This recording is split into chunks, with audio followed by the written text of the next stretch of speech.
The University of Nebraska has introduced an innovative new program for young people with their eyes set on success.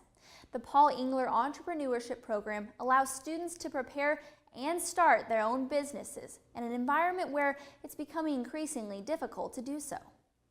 You know, the Engler program is really sort of like when you buy the bull and you're not quite sure what those calves are going to look like yet, but you begin to think with anticipation about 36 and 40 months down the road and seeing the actual fruit of that labor.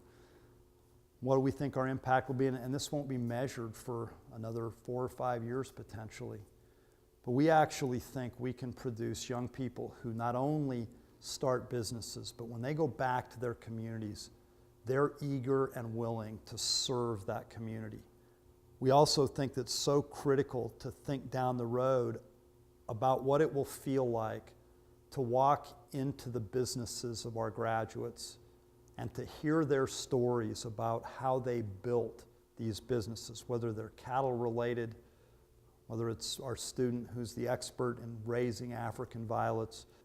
We'll know we've won when we're able to stand in that business place with that graduate, surrounded by their employees, and hear a story of struggle and resiliency and success. And so every time I think maybe we can't do this, that little voice in the back of my head, the bigger voice in the back of my head is imagining standing in that place of business with that graduate and looking out and seeing the people who are employed by them and knowing that young families have opportunities in rural America and rural Nebraska because our program supported the right kids. Coming up next, why a California family chooses to use Angus cattle.